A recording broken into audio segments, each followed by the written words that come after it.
আজ অনুষ্ঠিত হতে যাচ্ছে বাংলাদেশ আর ভারতের হাই ভোল্টেজ ম্যাচ।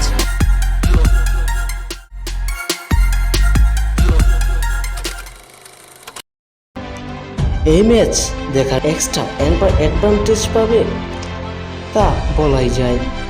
এছাড়াও অবসর ভেঙে 40 বছর বয়সী খেলোয়াড় সুনীল ছেত্রীকে ফেরালো বাংলাদেশে হামজা চৌধুরী আসায়। ভারতের সব হিসাব নিকাশ পরিবর্তন হয়ে গেল। বাংলাদেশ ফুটবল দল 3 পয়েন্ট পাওয়ার জন্য মুখিয়ে আছে। আজ 25শে মার্চ রাত 7:30 অনুষ্ঠিত হতে যাচ্ছে বাংলাদেশ বনাম ইন্ডিয়ার সেই হাই ভোল্টেজ ম্যাচটি। এটি অনুষ্ঠিত হবে ভারতের শিলংয়ে জওহরলাল নেহেরু স্টেডিয়ামে। এই ম্যাচটি কোথায় দেখবেন তাও জানিয়ে দিচ্ছি। এই ম্যাচটি লাইভ দেখতে পারবেন টি স্পোর্টস বা টি স্পোর্টস অ্যাপে।